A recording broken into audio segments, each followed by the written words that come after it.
Good evening सगळ्यांना. जय महाराष्ट्र. मी संदीप नवीन ब्लॉगमध्ये तुमचं स्वागत करतोय. आज आपण निघतोय मुंबईवरून, गावी जातोय आपण. रात्रीचे 9 वाजलेत. तर चला, हा रात्रीचा प्रवास आम्हाला पहिल्यांदाच आहे, नवीन आहे. तर काय काय काय काय आपल्याला वाटेमध्ये थांबू, आराम करू, गडबड नाही करायची, आरामात जाऊ. तर स्टेट येऊन हा प्रवास कसा होतोय तुम्हाला पण बघायला मजा येईल. आम्ही ट्राय करू खूप काय काय दाखवायचं, पण आता माहिती नाही रात्रीच्या प्रवासामध्ये काय असतं नसतं. तर चलो दिशा. मी झोपणार आहे. हा, आमच्या मॅडम झोपणार आहेत. आणि आमचा को प्रवासी अर्धांगिनी. आज आहे 19 एप्रिल. आज बाबाचा बर्थडे. माझा वाढदिवस होता, तर सकाळीच वाढदिवस वगैरे सेलिब्रेशन झालं. तर मजा आली. वय निघून जाते आता, 36 वय चालू झालं माझा. तर चला, आनंद आहे आणि हा प्रवास चालू करू. चला, बाय बाय. चालू केलंस. तर आता आपण एक्सप्रेस वेला आहोत. एक्सप्रेस वे पुरा अंधारच आहे, त्याच्यामुळे काही दाखवण्यासारखं नाही आहे. तर आपण कंटिन्यू करू. पुढे पुण्याच्या पुढे आलो आणि पाऊस चालू झालाय अक्षरशः. थेंबे थेंबे थेंबे पाऊस पडतोय. कोल्हेवाडीच्या इथे आलेलो आहे आम्ही. अक्षरशः पाऊस चालू आहे, छोटं बारीक बारीक बारीक.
मसाला कमी करा नाही ते काय मिश्रण मटन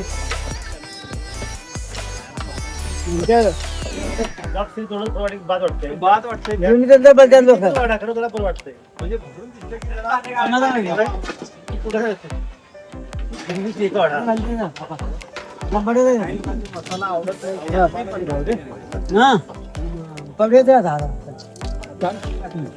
माझी पडाय नाही कडे पडे नारळ काय प्रॉब्लेम नाही. नारळ खातात, माती आहे त्याला. पलटी कराय नाही.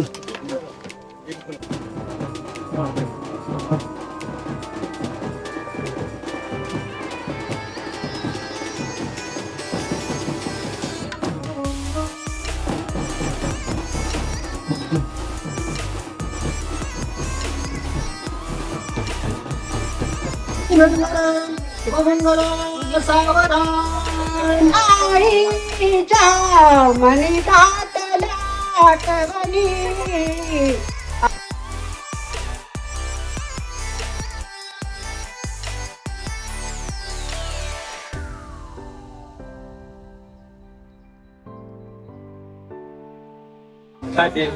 पत्र भरूया लागणार काय तेव्हा का होत नाही. Dengan चिन्ह काही पंचांत काही कंगाळ साईडला का प्लेट आहे? होय होय पुरा खायचं पुरा खायचं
हे बाप्या इकडे.